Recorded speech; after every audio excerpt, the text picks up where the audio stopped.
What's going on, everybody? Welcome to episode 8 of the Hoop Venue podcast. My name is Tyler, and as always, I'm joined today by my good friend Sean. We just had a pretty interesting night in the NBA. There were I want to say 5 games that all started at the exact same time, and most of them were pretty close. We saw Şengün cooking Alex Sarr. We saw the Clippers and Thunder get pushed to the brink. We saw the Cavs almost lose to the Bulls, but pull it out in the clutch to improve to 12-0. And yet, I want to talk theory today. I don't want to talk about teams and players like we've been doing. I want to talk theory. And I just want to give the floor to Sean because we're seeing, we've been tracking for 6-7 years now, a 3-point revolution. And it's like every year teams somehow find a way to create more threes, whether that means putting a shooter at the 5, whether that means setting 30-foot ball screens and having your guy pull up for 10 a game. Maybe it's your 7'4" center taking 12. I just want to give the floor to Sean because it's another step in the 3-point revolution, and it's just completely taking over the NBA right now. So which direction do we want to go with this? So I appreciate you giving the floor to me, but what's the starting point? There are a few ways we can go with it. I have a couple numbers here. You got the league average 3-point attempts was consistently 34 to 35 over the last couple of years, and this year it's over 37 a game. Yep. And that's a noticeable jump. 2 a game is a pretty big jump when you're already shooting 35 threes, and I haven't yet been able to look into or really hone in on, okay, what is the cause for this change? What are teams doing that is getting them 2 more threes a game? Is it just a team like the Celtics attempting 50, winning a championship and being yeah, that's the recipe, let's follow that? I guess, is there anything you think that has influenced teams to just continue shooting more and more and more? And do you think it's going to keep going up, or at some point does it have to, stall? I think it'll keep rising to a point. I don't know where exactly that point is, but I think it is going to keep rising to a certain extent. I think Boston is kind of in the over-exaggerated output of the situation, but I think Boston, and I try to emphasize this point on opening night when they shot all those threes against the Knicks and they had a great shooting night. And it was oh, man, Boston's ruining basketball or whatever. And kind of my point then was I don't think a lot of teams can replicate what Boston does, to be quite frank. They have 5 guys, especially when Porzingis gets back. They have 5 guys that can all, in some capacity, cause the defense to sink. And then all said 5 guys are all really, really good shooters. Tatum can attack the defense off a drive. Jaylen Brown can. Derek White can. Drew can. Kristaps would be more so off of post-ups and cause the defense to sink that way because Kristaps is one of the most underrated post scorers of the past 5 years or so, consistently in the top 5 to 8 range on the low end actually in terms of post-up efficiency over the past several seasons now. And it just makes it so tough because you're naturally kind of taught to hey man, we got to help, we got to sink in and things like that. And that's what Boston wants. And then also Boston does this. Atlanta does this. There's a bunch of Indiana, a bunch of other teams with these spacing bigs. They'll put them in the slot too, which changes the help angle and makes things really, really tough for an opposing defense. So I just think too, we got the analytical wave and I think Anthony Edwards is the perfect example of this. We talked about Ant on the last episode. The Timberwolves are shooting 41.7 threes a game this season. That's good for 3rd highest in the league. And Boston's taking 51 threes, and I think it might have been with Ant or is Brandon Miller, where you're kind of talking about how you don't want them to do the Tatum. And I think it might have been Brandon Miller. It was Brandon Miller. And kind of eliminate the mid-range from your game. But Boston, over half of their shots are from 3, and they're shooting 36%, which 36% from 3 would be good for... That's equivalent to a 54% too. It's 1.08 points per possession. And that's where I was going with that. So you have the high volume attempts from 3, and you shoot 36%, which is still good for 11th in the league, by the way. So you're shooting 11 from 3 in terms of percentage, highest volume, and that's still good for 54% from 2, which Tyler just brought up.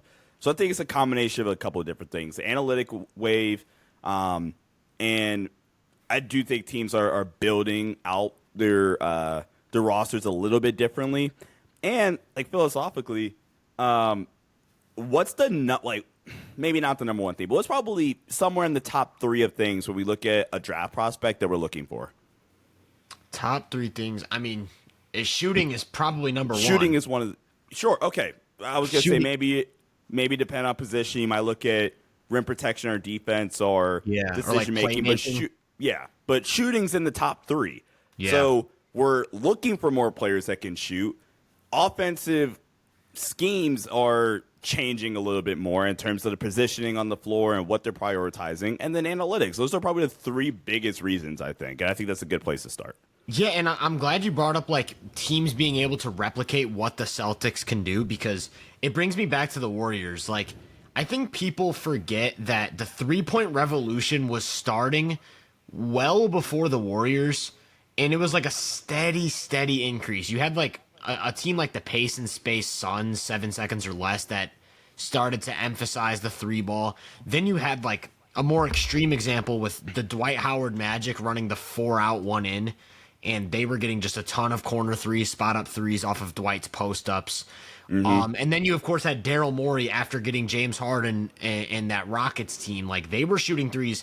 I feel like people always think of the 2018 Rockets, but like the 2013 Rockets were shooting way more threes than the rest of the league, as were the Knicks in that Carmelo Anthony season when Jason Kidd was running the one. They were shooting a ton of threes. And teams were starting to catch on. It was trending in that direction. But it was like, okay, we need to see it work. And then Golden State just exploded in the 2014-15 season. And then from there, it was just continuing to increase at a more rapid rate. Then you had a team like the Rockets and the Cavs with Kevin Love at the 5 that were shooting a ton of threes, successfully winning 60 games, going to the finals. And then the rest of the league was like, okay, this is the recipe. That's what creates teams like the 2021 Jazz and just all these teams that are just emphasizing the 3-ball. And it was continuing to increase. Then it kind of plateaued. It was like, okay, this is our height. Like 2021 to 2024, it kind of plateaued. Celtics do it again, and then it's like, okay, let's see how far we can take this. And it's like every time something successful happens, the rest of the league is going to try to mimic it. And that's what I think we're seeing with teams just trying to mimic the Celtics. But like you said, not everyone can do what the Celtics did, just like not everyone could do what the Rockets did, and just like not everyone could do what the Warriors did. You brought up having multiple guys. What were you saying? I just want to add on one more point about, and this kind of emphasizes the point that I don't think this is even a problem. If you look at the top 10 teams in offensive rating right now, we're roughly 10 games in for almost every team. Only 3 of those teams that are in the top 10 of offensive rating are in the top 10 of 3-point attempts per game. That's the Celtics, who are number 1. That's the number 1 in 3-point attempts, 3rd in offensive rating. That is the Minnesota Timberwolves, 3rd in 3-point attempts, 8th in offensive rating. And that is the Golden State Warriors, who are 5th in 3-point attempts and 4th in offensive rating. Every other team that's in the top 10 of offensive rating is 14 and down. The Lakers and the Nuggets are like bottom 3 in 3-point attempts. Yeah. But go ahead. Yeah, like back to the Celtics point, you brought up like having multiple guys who can attack and make decisions and sink the defense before making those kickouts. I also think it's worth noting that like the Celtics are a team that doesn't rely on questionable shooters to knock down like 39-40%. Like, yeah. It's literally just legitimately great shooters all the time. And one of the risks that you run with shooting a ton of threes is volatility. Like, if you shoot 50 threes in a game, you're going to have nights where you make 12 and nights where you make 30. When you make 30, you're unbeatable. When you make 12, you're very easily beatable. So. Yeah, I was going to say. But the problem with the Celtics is those lows are like basically non-existent 15. At this point. It's like it's like average shooting night for any other team. Yeah, it's just they have so many talented shooters. And you know what's interesting? Like when we talk about the 3-point revolution, it's actually funny because 3-pointers are continuing to go up, percentages rising, attempts are rising, but there's been a shift. Like defenses are starting to focus as much as they can on limiting threes. Even though more threes are going up, like it's this weird effect where it's like defenses are focusing more on threes, yet it continues to grow. And this actually takes me to like a tweet I saw. And it was about, I can't remember who it was from, and I couldn't find it. Kyle Before the Whitehead episode. synergy. Shout out No, to not Kyle. that one. Not that one. That I'll Okay, bring that one up. apologize. I'll bring that one up in a sec because that's a good one too.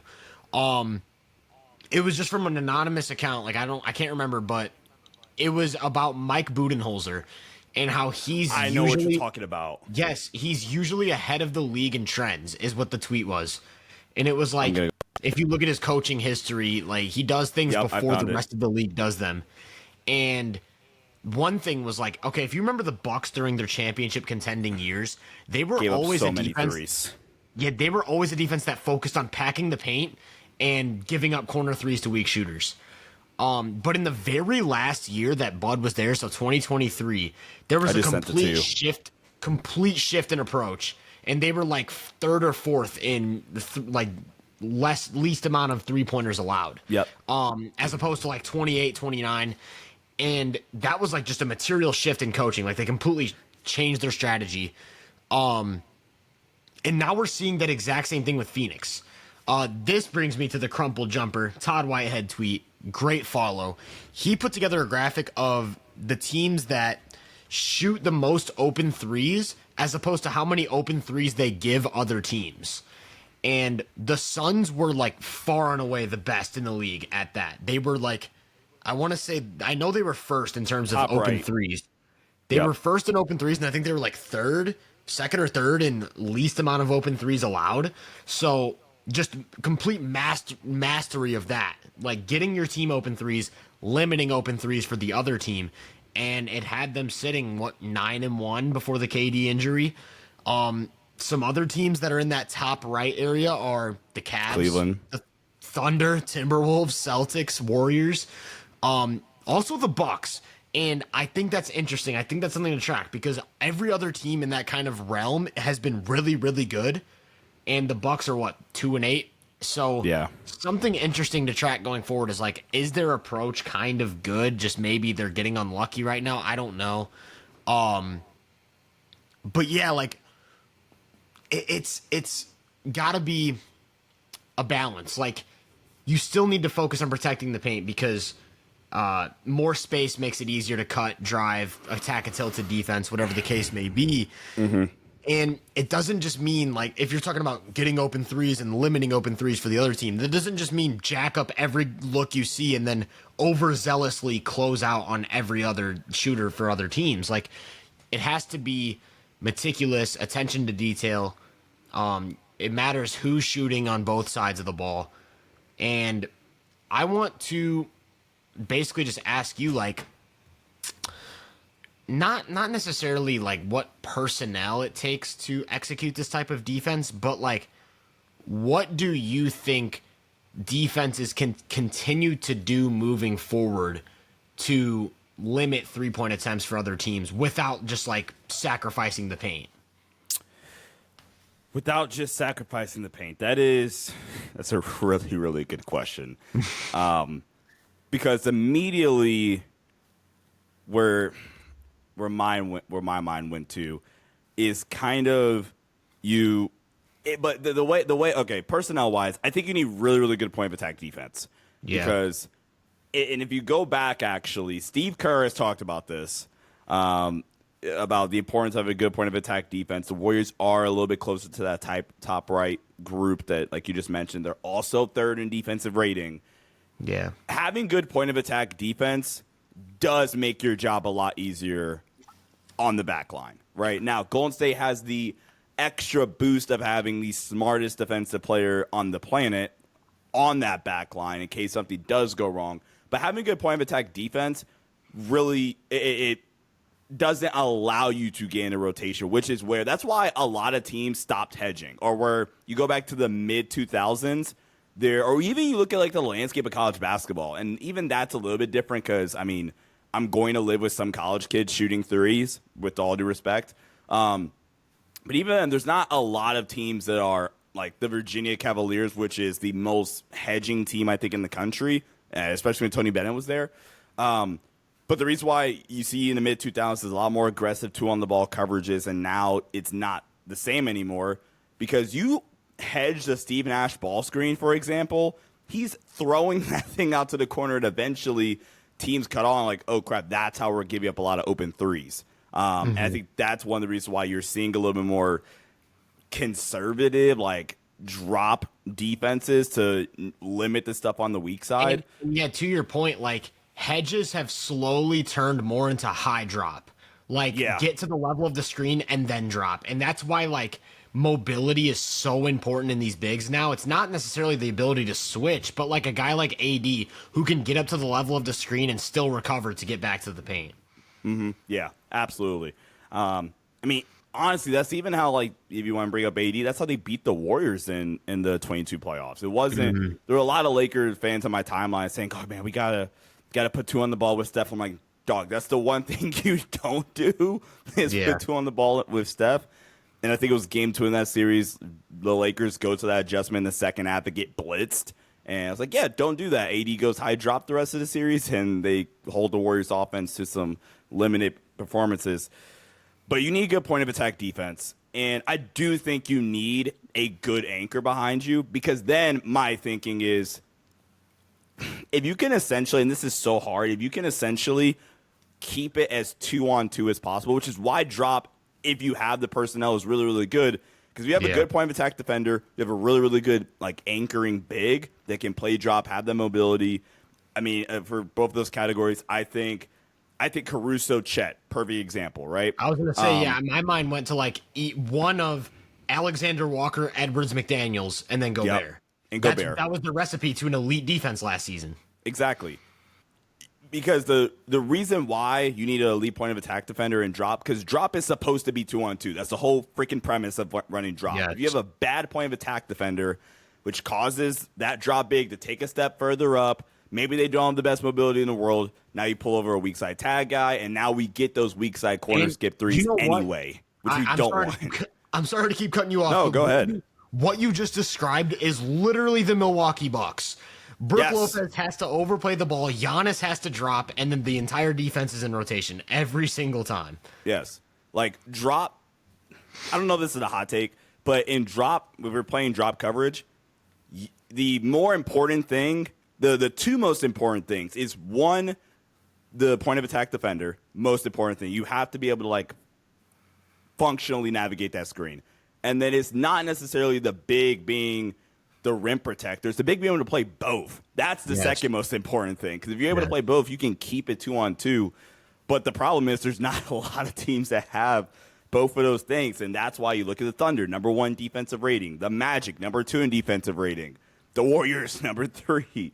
So it's tough. It's tough. I do have a question for you. Because this has been one of my, I guess, pet peeves about basketball talk, especially when you want to get more into philosophy-based stuff. The conversation around 5-out, because I think 5-out gets such a bad knock because there are some teams that use 5-out and do get up a lot of threes. But I think the whole premise of 5-out isn't to shoot threes. That is a byproduct, potentially, and not even potentially, that is a byproduct. The purpose of 5-out is to space the floor and to maximize driving lanes. It's not necessarily to shoot a bunch of threes. No, not at all. And that's why teams that often run 5-out end up putting a guard in the dunker spot. The goal isn't to just have a bunch of Boston and OKC both do that to perfection. And that's because they want a guard protecting the rim. They want like that's what they were doing against Dallas in the finals. They were putting Drew Holiday in the dunker. Either Luka or Kyrie was the rim protector. Tatum and Brown just eat like Porzingis in the slot. Yeah, exactly. Yeah, like you said. And that actually like takes me into another point that I wanted to bring up with our next topic about like NBA defense in general and the way it's shifted. And it's because like not necessarily just the point of attack, but closeouts, switches, screen coverages and communication. Like I don't think there's ever been a time in the NBA or just basketball in general where defense has shifted from where rim protection has to be number 1 in your philosophy to now it's containing attacks, all types of attacks, whether that's like I said, a closeout, a switch, like whether you're defending pick and roll in isolation, containing attacks has become the most important part of defense because of what you just said. Teams are spacing the floor and creating that downhill pressure, sinking the defense, creating open threes. Yeah. And that's what's really interesting because you look at all of NBA history, and it's always every elite defense has started with the guy in the middle. It's been like Bill Russell and Wilt Chamberlain. It was Kareem Abdul-Jabbar, Bill Walton. It was any team in the 80s, take your pick, the Pistons, bad boy Pistons. They're going to funnel you into their guys, and they're going to check you out of the air. That's what they're going to do. Then in the 90s, you got Olajuwon, Ewing, David Robinson. 2000s, Ben Wallace, Garnett, Duncan. You get the idea. It's always about rim protection. The Lakers, 3 finals in 2 years with Kobe Bryant. Their defensive strategy was literally overzealous closeout, funnel the guy into Andrew Bynum and Gasol every single time, and then rotate. Just keep rotating, funneling, rotating and funneling. That really is like not a thing you can do anymore. You can't really funnel. Like the Mavs had some success with the funneling throughout the playoffs last year. Like against the Clippers, it worked really well. Even against OKC, it worked pretty well. But Boston just torched it. Like you can't funnel against five Boston. dudes that goes back to the original point. They have 5 dudes that all can attack closeouts, all can play off 2 and be that secondary playmaker and decision maker. Yeah, and so like, and then you have multiple guys who struggle containing attacks. Luka, Kyrie, those guys struggle containing attacks, and so that's why like you look at the top defenses from the 90s and the 2000s, even the 2010s. It's always the teams with the best paint defense. Nowadays, you look at the top defenses, and it's still the teams with the best paint defense, but it's a different type of paint defense. We're not going to let the ball touch the paint. That's why I think there are certain teams who are able to overperform their personnel and certain teams who struggle to perform up to their personnel. Like I think the 2 best, maybe the 3 best examples of teams that overperform their personnel in the front court would be Denver, Sacramento, and Houston. All 3 of those teams have one thing in common. A weak rim protecting 5. Jokic, Sabonis, Şengün are all pretty weak rim protecting 5s, just in terms of like verticality at the rim and ability to play both and drop. And so what these teams have done is they've created rotation patterns, I should say, and schemes and to just always contain the ball and not even let it get to the point where a layup is a possibility. And some of that has to do with perimeter personnel. Like, I actually think Denver's the best in terms of overperforming their personnel. Like, they have multiple guys who probably struggle containing attacks, but they're just so on a string that they're able to shut it down. But, like, Sacramento, when you've got Fox, Ellis, and Murray on the floor together, that's 3 really, really good guys at containing attacks. For Houston, when you've got, take your pick, Van Vliet, Dylan Brooks, Tari Eason, Amen Thompson. And so I think like NBA defense nowadays is more about containing attacks and less about, okay, what can our guy in the backline do after the attack has already been created? And the very, very best of the best defenses are the ones that have both. You mentioned OKC. It isn't even just Caruso. It's Dort, Wallace, J-Dub, Shea, Wiggins, the whole roster. And then it's like, oh, if the attack does get through, now you're running into Chet Holmgren. What are you supposed to do? Or Isaiah Hartenstein once he gets back. Yeah. And I mentioned Minnesota. That's why they had the best defense last year. It was all of these point of attack guys, all of these guys who could defend on closeouts, and then Gobert. And I actually wanted to specifically like segue into a point for you because I know this one hits home. Containing attacks, the inability to contain attacks, and the proof that it doesn't matter how good of a defender you have behind the play, you cannot build a good defense if you cannot contain attacks. The Los Angeles Lakers with Anthony Davis on the backline, maybe the best defender in basketball, and they suck defensively. They suck. Yeah. But before I get to that take, also pull up like one thing here. To your point about like limiting those paint touches, per cleaning the glass, the Kings are 16th in defensive effective field goal percentage, which is that's about right. Yeah, they're 16th. The Kings allow the fewest shot attempts in the entire league at the rim. Fewest shot attempts. You know what? I didn't look at the numbers, so that's just like proof that I'm watching the games. That's what I like to hear. The Kings allow 24.9% of opposing team shots against the Kings are at the rim. The next team, who's second, 28.5. So there's a whole 3.5% gap between, and that's a lot. But it's interesting, and I need to watch, I guess, more Suns defense because they're sixth in defensive effective field goal percentage. They allow the sixth fewest threes in the entire league in terms of frequency, but they also are third in terms of allowing shot attempts at the rim. They're third. That's impressive. That's impressive. But it's weird because that's very rare to see that. Like, to see both. Normally, it's like we're giving up something. Every team that's in the top 10 of, like, rim field goal frequency or whatever you want to call it, every other team, the highest for anybody else now, if you add up going to the threes, is, 16th? And that would be, 15th. That would be the Pistons. No other team is in the top 10 except the Suns, and they're sixth. And the Suns are also not giving up corner threes. They only give up 8.1% corner threes. That's fifth best. So Bud is making a transition. Yeah, there we go. But now going on to the transition defense point, which actually I think I'm really, really glad you brought that up because that gave me another idea for a talking point. I want to stay with the Suns here too. Okay, the Suns are actually pretty important to this take. The Lakers, third worst transition defense in the league in terms of efficiency allowed. Right, they give up 1.21 points per possession in transition. Nasty. That's epic, horrible. But it's a lot of it is, and I know you were alluding to this. Like, as great as Anthony Davis is, he is a bottom half starting center in terms of transition defense. Yeah. You go back to the 2023 conference finals. We talked about this. Jokic just beat him down the floor a lot in that series, and he did last year as well. That's the one knock on Anthony Davis as a defensive player. Mm-hmm. I've kind of reworded my statement about AD. I still think he's clear, far and away, in my opinion, the best defensive player in the half court. But notice I changed it, half court defensive player as opposed to best defensive player. I'm going to put you on the spot then. If you include transition, do you think AD right now is a better defender than Draymond?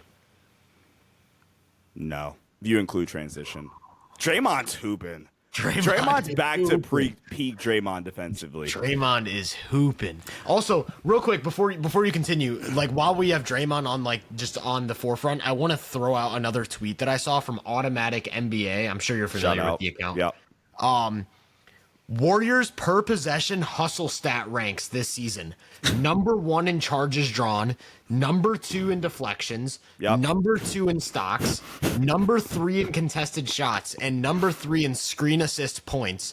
They are the top 3 in all categories, and they're the only team to rank top 15 in all of those categories. Hey, you want another stat to just show how good the Warriors defense are? Guess where they are in transition efficiency? Number 1 defense. Yeah, they're number 1 by a lot. Number 1. Number two in transition defense efficiency is 1.307 points per possession, which is still really, really good for transition defense. Yeah. Number 1's the Warriors, 0.834. Wow. That is ridiculous. Which is stupid. You know what? This actually reminds me of a text that you sent me not too long ago about teams helping the helper and shifting, and that's a great way to contain attacks, not as opposed to just having personnel that can shut off a drive's water. And Golden State, I think, is a super interesting defense in that they check the box on all of these elements. Like, you look at their point of attack options. Okay, they have 3 great ones in Wiggins, GP2, and Melton. But even the other guys, like, you don't feel bad about. Like, I don't feel bad about Pajemski or Steph on an island. I still feel like they can both hold their own. Buddy Hield is the one that's a little bit weak, but he's bought in. And then, like I said, their execution with everything else is just perfect. Like the rotations, the switches, the coverages are just to where perfect. On the off chance, like Steph or Pods or Buddy does get beat, it doesn't matter. It's and then It doesn't and matter. it's like it's like even if everything falls through, you have Draymond Green to rely on. And it's like And I want to touch on something you said, which is why I was bringing up the transition element about containing attacks, right? yeah. The Phoenix Suns are third in transition defense. And if you looked at the Phoenix Suns roster and we purely defensive talent, you would say, like, Ryan Dunn's really, really good. Katie's probably an underrated defender. Agreed. Yeah, it's not Royce and Grayson are fine. Yes, but they're not. It's not like they have bad defenders. It's just like they don't. Booker's the most average defender in the league. If you were to like compile a score of like defensive teams, like just like give a guy a score 1 through 10, and then add them all up, the Suns would not add up to a top 10 defense. Yeah, but a big part of containing drives, and I'm really curious now. I need to find like the Celtics offense now. Yeah. A lot of the containing the drives part, it starts in transition, specifically off of missed shots. Yes. Like not necessarily even turnovers. It's off of missed shots. Like going back to the Lakers point, I brought this up on the Labs episode. Shout out to my guy again, Cranderswick Basketball, on Twitter. The Lakers defense after a missed shot is the worst in the league. I want to say it was. Mm-hmm. After a made shot where they get to set their defense, they're a lot better. They're, I think, top 12. They were eighth. I want to say they're eighth. They're eighth. Okay.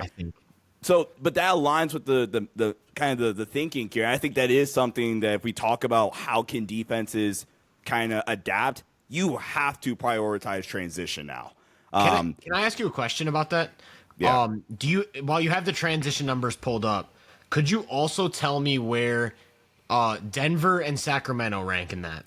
So that's so interesting. Denver, if we're looking purely at efficiency in transition, Denver's second to last. But if we're looking at limiting transition opportunities, I think volume. I think volume is the main thing here. Volume is also important. Denver gives you the fourth least transition opportunities. Golden State's just freaking stupid. They're sixth in so they give you the sixth least transition opportunities, and they're number one in efficiency, which is just. I mean, it's okay. It's okay. It's okay. Yeah, you're right. Okay, okay. wait. So Sacramento's first in terms of like they limit the most transition opportunities. And where's Phoenix in volume? Transition, it's allowed volume. Transition volume, they're 12th or 18th best. If you want to look at it more so that way. So I have a theory. I have a theory. I have a theory, and I think we talked about this in one of the previous episodes. It comes back to court alignment. You talked about teams putting their big in the slots. Mm-hmm. We just established that Sacramento and Denver have two of the best defenses in the NBA at limiting transition opportunities.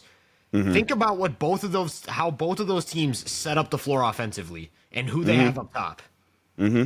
Their five is the one from 30 feet, middle of the floor. That is the first guy back. And it works. It works.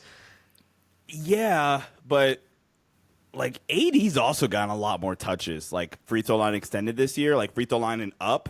I agree. They're still like they're second worst in terms of volume and worst in points per possession. I agree, but I think there are two things there. I think one is that or I guess three things. One is that the Lakers there's not a single player on the roster besides Vanderbilt that's good at getting back in transition. That's fair. Like outside of him, there's a lot of problems. Second point is that AD is much more of a vertical finisher and roller than Sabonis or Jokic is. So whereas they're staying on the ground when they're crashing or rolling, AD's getting off his feet. So when AD gets off his feet, the other team is just able to use that advantage if they're able to grab the defensive rebound. And AD's a guy who kind of eats on the offensive glass. So that's, if you crash, leave your feet, don't get it, you're just out of position. Third point is that, and I'm sure this is going to annoy you, but Anthony Davis falls a lot. He's he's on the ground a lot, and which is Fall. actually probably a similar thing to like I bet Philly would have an awful transition defense each year. I've never actually looked at it, I've but never like looked at because it either. Joel Embiid's always in the paint and then always falling, I feel like Philly would have a pretty bad transition defense too. Yeah. But that would have to be fact checked. It's just a theory. We're That just would have to be- theorizing today. Yeah, we're just theorizing right now. So kind of going back, I guess semi full circle here to the point about defense, but it's weird because I think what NBA teams have been battling with for a little while now is, and I haven't watched enough film because it has been done before, but like very few teams have really been able to do it with success, is prioritizing transition defense to where you don't get these early attacks. I'm going to pull up like Boston's 3-point numbers and Minnesota's too, because they're two of the Charlotte. So we'll look at those three teams. But to where you can stop those early attacks that we're talking about, which does put your defense in rotation, which does lead to giving them more catch and shoot threes, the threes that teams want offensively. It's that I still think you need a good point of attack defender. And you need some sort of anchor on the back end. So I think those are the three things. We on the same page with those so far? So yeah, so you said getting back in transition. You got to prioritize it. Yeah, prioritize getting back in transition. Good point of attack defender and great anchor is like the key. I would say even good anchor. I don't even know if you need a great one. Okay. Like give me good to great of both, and then prioritizing transition defense. I mean, yeah, I agree, and I think that's why the one team that is S tier in all three of those categories is having one of the best defensive starts to a season of all time. So yeah, I think you got a good point there. And also like Orlando's another one that's really good at that, and they're a great defense. So yeah, good. I would agree. Boston shoots the third most transition threes in the league. They shoot them at 40%. I said Minnesota. Minnesota actually doesn't take a lot of transition threes. They're third worst in volume. Charlotte shoots a lot of them. They're fifth. Well, I was And just if you saying, just- that's a mellow ball effect right there. Yeah. If you just look at transition scoring in terms of efficiency in general, Minnesota's 16th, Boston's 5th, and Charlotte's 27th. So essentially, LaMelo Ball 3 are bust. I mean, yeah, that's been a decent offense so far with the way he's been shooting. There's a lot of good points here. Like, just to like throw a couple more numbers at you or I guess the people to kind of get a bigger grasp of what we're talking about. This ties into a larger narrative about, I think for the entire history of the NBA, we've gotten used to like almost like preconditioning that the big is the most important defensive position on the floor. And to some extent, I think that is still the truth. Like I think, especially It from just gives you a higher floor. Yeah, I would say gonna higher from- floor. I was gonna say from a ceiling standpoint, I think a higher floor in the regular season, but I think Minnesota versus Boston in the playoffs is the best example. I think Dallas found a way to exploit Minnesota's defense in a way that you could not feasibly come up with against Boston, because Boston just has too many guys that are good at containing attacks and all that thing. Whereas like Boston didn't need an anchor big to have an elite defensive playoff run. Like Porzingis barely played. Horford, I would say at this point, isn't much of an anchor. He's just kind of like a good, solid defensive piece. Whereas Minnesota had arguably the best anchor, but had all of these other holes in terms of how they rotated. Jaden McDaniels not having the strength to stick with Luka, which is a part of containing attacks. And so I think it ties into a larger point about maybe we need to start shifting how we feel about defensive bigs in general. Like I'm looking at it right now. Overall defensive rating on the season. The Kings are number 13, and they don't have a single positive rim protector in their rotation. Not at all. Their backup 5 is Trey Lyles. They don't have a positive rim protector. DeMar DeRozan is their low man.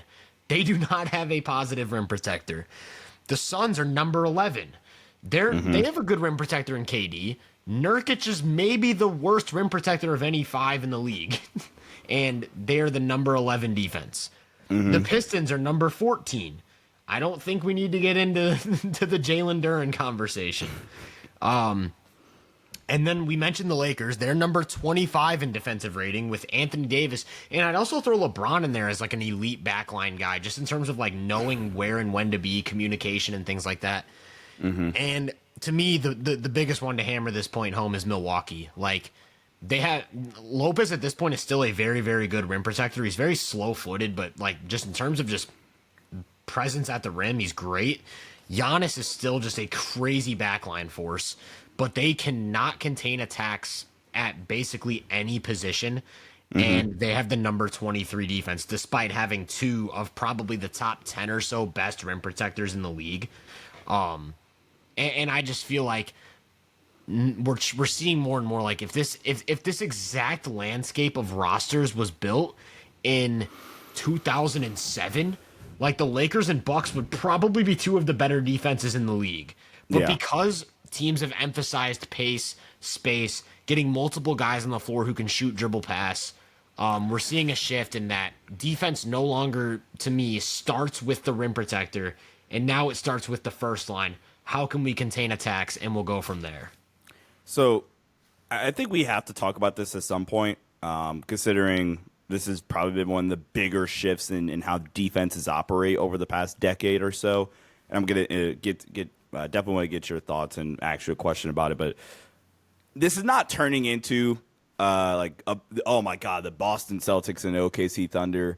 Oh, man, they're just freaking loaded. But the question regards around switching. Because that's been the thing that a lot of teams have kind of reverted to. Hey, we can't hedge and be aggressive right now. Let's switch a little bit more. And the problem with that is, and I'm curious what you think about it, is that switching can work, but really you have to have a Boston and OKC, even in Orlando to a certain extent, where it's you don't have a particular guy or multiple, God forbid it's multiple, weak links. Because then switching is probably one of the worst things you can do. I don't know why I couldn't get that out.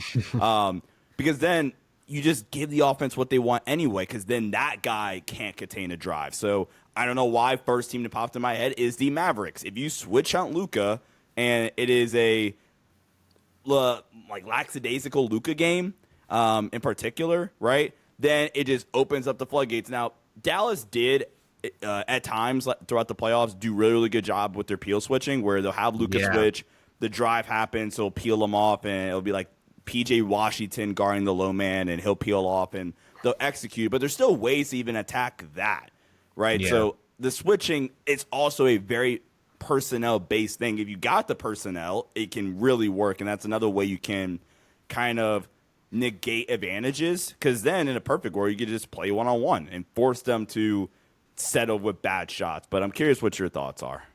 Yeah, I totally agree.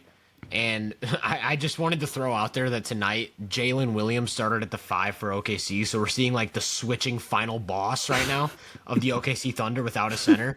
But like, yeah, it's a really good point, because it just goes right back to what we said about containing attacks. Like if you're switching guys that can't contain attacks, like you're basically handing the offense the most valuable thing in the sport. Like, I think people underestimate the value of beating a guy off the dribble. Just straight up, like, regardless of how the play ends, the entire defense is basically collapsed at that point. Once you're beat off the dribble, and that's what we saw in the finals. And I actually want to bounce this back to you with a question. Do you think, and I guess you could say this is part of the argument for Jokic versus Luka that a lot of people will have on Twitter, but like just in players in general, not just those two, do you think it's more of a negative defensively for a team to have a 5 who can't protect the rim, or a wing or guard that can't contain drives? Well, it's got to be wing or guard that can't contain drives. And the perfect example is Denver. Denver has pretty consistently had, when they've been healthy, pretty good defenses. Not great, are elite defenses, but I mean even like now, I mean, he's gone, but are hurt. Aaron Gordon, Peyton Watson, Christian Brown, or when they won the title, they were 14th, I think, in defensive rating that year because they're one of the few outliers since like 96 of teams to win a title without a top 12 defense. But, I mean, if you recall, Denver kind of stopped caring about basketball in the month of March and April before the playoffs. But it was Bruce Brown, KCP, Michael Porter Jr., Aaron Gordon, Pam Watson didn't really play a bunch of them. But they had other guys saying Jokic, for all the crap that people do give him as being a below average rim protector, he legitimately is a really good hedge big. And he's just a really good team defender in general. Positioning, communication, using his size and length, his hands. Aaron Gordon's a good backline rim protector. Like you can scheme around a below average rim protector if you have the wings that can do it. That's a really important point because a lot of people will look at Jokic's lack of rim protection and automatically assume that he's a drastic negative defensively in the playoffs. And I think the exact same thing happens to Sabonis, where I think, like, I watch the Kings and I think Sabonis is a perfectly fine defender. And I think he played really well in the Golden State series. But it's like, okay, this rim protector, or this guy who's supposed to be protecting the rim doesn't do it at a high level.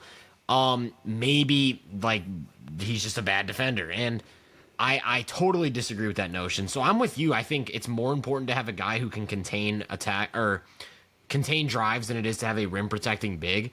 And I think that even leads into a deeper conversation. Like, can you win a championship with a really, really weak defensive guard at this point? Like, my mind immediately goes to the Bucks with Dame, Trae Young. Like, can you win a championship with those types of guys playing 40 minutes a game? Like, obviously in the ideal roster construction, I think you could. But like, here's kind of where my mind goes. Like, if you replaced either Drew Holiday or Derek White on the Celtics with Trae Young, like, is there a chance they get significantly worse? Like, not just like worse, like significantly worse, just because that one thing shifts everything of like how they play. Call me crazy, but they get worse. Absolutely. Like, I mean, especially if you're like taking Drew, for example, right? Yeah. But is Boston not one of the few teams that could, to some regard, like it not be as big of a deal? You know what I'm saying? Because they have it's still Tatum, JB, and Kristaps if healthy, and then you have one of the other guys there that as a whole are all good enough like team defenders. And Tatum and Kristaps on the back line. I think they could make it work. Is it ideal? Absolutely not. And it definitely takes away from what makes them special. But that's one of the few scenarios where this is just turned into us glazing the Celtics, Thunder, and Warriors. The one of the few scenarios that could potentially make that work. Not saying it would, but they could. I think. Okay, that's fair. And also, like, you got to also account for how much better they would get offensively by having that type. I might just be a Trailblazer. Like how much better they get offensively. I do see your point though. Yeah, and that's like where it's like one. It's like think of it as like a shipwreck. Like, you get one hole, water starts getting through, and then it creates all these other issues. And I feel like that's like the way, what I'm trying to get at with like the containing attacks thing. And funny enough, one last point, because I just kind of want to just keep throwing teams and scenarios at you. I brought up how OKC with J-Dub at the 5 is like switching final boss, like contain every attack. Doesn't even matter if you have a rim protector on the floor. I feel like the exact opposite end of the spectrum would be the 2021 Jazz in the playoffs. where it's like we don't have a single guy who can contain an attack, and we need Gobert to clean up everything. And they run out. What was it like? Conley, Donovan Mitchell, Joe Ingles, and then it was like, or Royce at the 4. And then they would have Clarkson on the court. It was like one of Clarkson. Not. But good. Rudy's a bad defender. And he's a bad defender. It's so funny because, and then I also want to like be clear, that doesn't mean go too far to the opposite end of the spectrum. That doesn't mean if you replaced Rudy Gobert with 2016 Kawhi Leonard that anything would have changed, because it's not just one guy being able to contain attacks or one guy being able to protect the rim. You need multiple guys who can contain attacks, because if Kawhi was guarding Paul George, swing, Reggie Jackson, isoing Joe Ingles. And it's like, okay, we're still not containing attack, and now we don't have a rim protector. So, yeah, I think there's just, and I guess my final point, like I'll just finish off on this. Defense has never been more team-centric than it is right now. Like, I don't think an individual defensive player can even replicate the type of impact that a 90s or 2000s big could. I don't know how you feel about that, because, like, I think we're seeing a guy with AD, or I guess maybe a better example would be Gobert, where, like, if Gobert was in the 90s, he would be unanimously viewed as, like, a top 3 defender ever. But because he plays in this era where there's so much space to cover, so many more wrinkles to offenses, would you agree with me that like individual defensive impact has been like minimized in comparison to previous eras? I think the biggest example of that is when you look at like post defense, for example, where that is post defense is not one-on-one. That is a team thing, especially when you look at this shouldn't be a hot take, but the old heads are gonna like claim it is. This is the most skilled era of basketball ever. I think that shouldn't be like outlandish to say. So when you have these several elite, truly elite post-up players, you got Jokic and Embiid immediately come to mind, right? Like, okay, cool. If we treated post-up defense as one-on-one, Jokic and Embiid would both drop 50. With ease, without breaking a sweat. They're going to get you in foul trouble. Now you're. I mean, I'm assuming he's a good defensive player because we're trusting him in a one-on-one matchup. Now they're in foul trouble. Now they're fouled out, etc. That's the best example of that, I think. Yeah. And not to necessarily piggyback, but I think the closing part from me, I guess, would be one. I think just in general, offenses are better than it's in terms of like the schemes. Manipulating defenses, I think, is probably the best it's ever been. I do also think from a media standpoint, and it trickles down all the way to like youth athletics and like youth coaching and AAU and stuff like that. We so freaking prioritize offense, and this is coming from the like an offensive coordinator. I'm the offensive coordinator for our basketball team that I coach for. We so heavily prioritize offense. Like, as like a nation, from a basketball nation standpoint, right? To where you combine that with, I think, coaching, offensive coaching just gotten better. There's not a lot of teams ever really now, high school, college, NBA, that have 5 dudes consistently willing to say, you know what, let's lock in defensively and be a top 5 unit defensively. The offense will come. We'll get the offense still, but let's like take pride, I guess, in shutting down the other teams. Because OKC, best defensive team, they're on track. They've been the best defensive team in how long? I don't have the exact stat in front of me. Ever, I'm pretty sure. Nobody's talking about it. At least not as much as it should have. But every single year, go ahead.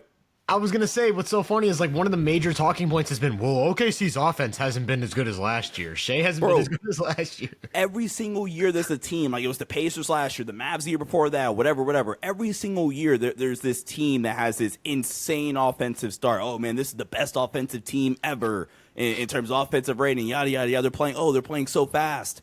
We talk about that immediately. Like, so quick, without even blinking. Sacramento, the Mike Brown first year, right? Yep. That been the year. Yep. The Thunder are having the best defense for sure of the 3-point revolution era, which I guess would be the title of this like episode because that's kind of the main topic. And nobody from a national media standpoint, I think some more independent content creators are talking about it, it's not to the extent that is ever been with offense. I think that is like another fundamental problem.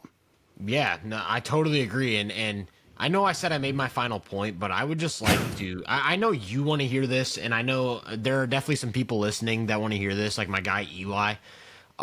If we're going away from a shift of overvaluing rim protection in a big and talking about containing attacks, can we give Bam Adebayo some credit? Like, I know he's had a slower start to the season, but like, that is a guy who can really just like do everything defensively for you. And I Not named Draymond. Is he the most versatile defender in the league? it's got to be Draymond, Bam, AD. That's like the big three. I mean, Mobley's up there too. Yeah. But like those are like, yeah, those are the names. Yeah, and I just wanted to say, like, before we get out of here, I want to see Bam on a team that actually has good defensive guards. I don't think he's ever had good defensive guards. Like so. Gabe that's Vincent the something I best defensive guard he's ever played with? Yeah. Like legit. Yeah. But yeah, that's gonna wrap it up, man. Make sure you follow us both on Twitter. Mine is at Tyler Britton _. His is at Sean _DAVI. Follow him on YouTube, the Sports Headline Show. Follow me, subscribe to me on YouTube, Hoop Venue. Hoop Venue on all platforms for podcast content, shorts, YouTube, weird thoughts on Twitter, whatever the case may be. We're constantly watching basketball, providing basketball content in some form, good or bad, rage bait or not, and I think you should check that out. So we'll catch you guys in episode 9, man. Thanks for watching.